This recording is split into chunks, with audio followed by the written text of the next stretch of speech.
Hello అందరికీ ముందుగా అందరికీ తొలి ఏకాదశి శుభాకాంక్షలు. తొలి ఏకాదశి రోజు అందరి ఇంట్లో ఉండేది మహావిష్ణువుకి నైవేద్యంగా సమర్పించుకునేది పేలాల పిండి. పేలాల పిండిని ఎలా తయారు చేసుకోవాలో చూసేద్దాం.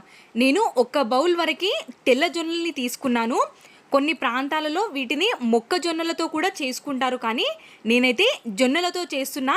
మీరు కూడా జొన్నలతో చేయాలి అనుకునే వాళ్ళు ఈ ప్రాసెస్ని ఫాలో అయిపోండి. ఇంకా స్టవ్ మీద ఒక గిన్నెని పెట్టుకొని ఆ గిన్నె వేడైపోయిన తర్వాత అందులోకి 3 స్పూన్స్ వరకు జొన్నల్ని వేసుకోండి. జొన్నలు కాస్త వేడైన తర్వాత మనకి పేలాలు రావడం స్టార్ట్ అయిపోతుంది. పేలాలు రావడం స్టార్ట్ అయిపోయింది అనుకున్నప్పుడు మూతని కవర్ చేసుకోండి. తొలి ఏకాదశి అంటే మనం పేలల్ని చేసుకొని పేలాల పిండిని మహావిష్ణువుకి సమర్పించుకోవాలి అని చెప్పి అందరికీ తెలుసు, కానీ దీని వెనకాల ఉన్న స్టోరీ ఏంటి అనేది చాలామందికి తెలిసి ఉండదు. తొలి ఏకాదశి అంటే హిందువులకి తొలి పండగ అని మన అందరికీ తెలుసు. అయితే ఆ మహావిష్ణువుకి పూజించుకుంటూ ఈ పేలాల పిండిని మనం ప్రసాదంగా సమర్పించుకుంటూ ఉంటాం. అలాగే గుడిలో కూడా ఈ పేలాల పిండిని మనకు ప్రసాదంగా ఇస్తూ ఉంటారు. అలాగే మన పితృదేవతలకు కూడా పేలాల పిండి ఎంతో ప్రీతికరమట. మనకు జన్మనిచ్చిన పూర్వీకులను గుర్తు చేసుకొని ఈ పేలాల పిండిని ప్రసాదంగా పెడుతూ ఉంటారు.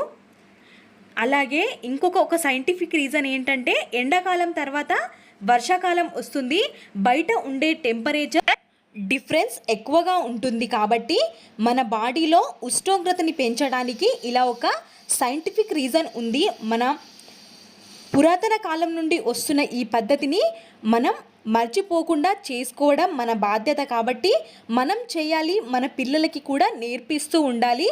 అలాగే మన పూర్వీకులు చెప్పిన ఏ విషయాన్ని కూడా మనం మర్చిపోకుండా ఏ పండగకి ఏది చేసుకోవాలో ఖచ్చితంగా మన పిల్లలకి నేర్పిస్తూ మనం కూడా మర్చిపోకుండా చేసుకోవాలి. ఒక మిక్సీ జార్ తీసుకొని అందులోకి మనం చేసి పెట్టుకున్న పేలాల్ని యాడ్ చేసుకొని ఒక చిన్న బెల్లం ముక్కని యాడ్ చేసుకొని అందులోకి 2 యాలకుల వరకు యాడ్ చేసుకున్నాను. నేను మిక్సీ చేసుకొని ఇలా పిండిలాగా చేసి పెట్టుకున్నాను. మరీ బరకగా కాకుండా మరీ మెత్తగా కాకుండా ఇలా చేసుకున్నాను. పిల్లల కోసమైతే టేస్టీగా ఉండాలి కాబట్టి పేలాలని వేసుకొని అందులోకి కాస్తన్ని పుట్నాల పప్పుని యాడ్ చేసుకోండి. టేస్ట్ చాలా బాగుంటుంది. పుట్నాల పప్పుకి బదులుగా మీరు పిస్తా, బాదం, కాజునలు కూడా యాడ్ చేసుకోవచ్చు. ఈ పుట్నాల పప్పుతోనే టేస్ట్ బాగుంటుందని చెప్పి నేను ఇలా పుట్నాల పప్పుని వేసి చేశాను. ఇది మనం ఖచ్చితంగా పిల్లలకి తినిపిస్తూ ఉండాలి. అప్పుడే మన బాడీలో ఉన్న టెంపరేచర్ ఉష్ణోగ్రతని పెంచుతుంది. కాబట్టి మన పూర్వీకులు ఇలా ఏదో ఒక సైంటిఫిక్ రీజన్తో ఇలా పండగకి ఏదో ఒకటి కొత్తదనంగా చేస్తూ ఉంటారు కదా. అందుకే మనం కూడా తప్పకుండా అన్నీ పాటిస్తూ చేస్తూ ఉండాలి. చాలా మెత్తగా ఉంటుంది, టేస్టీగా కూడా ఉంటుంది. ఇందులోకి ఒక 2 టీ స్పూన్ల వరకు నెయ్యిని కూడా యాడ్ చేసుకోవచ్చు. నేనైతే నెయ్యిని వేసుకోవట్లేదు. ఇందులో కావాలి అనుకుంటే నెయ్యిని యాడ్ చేసుకొని ఆ మహావిష్ణువుకి ప్రసాదంగా పెట్టుకోండి. చాలా బాగుంటుంది. చూసారా ఎంత బాగా వచ్చిందో నాకు.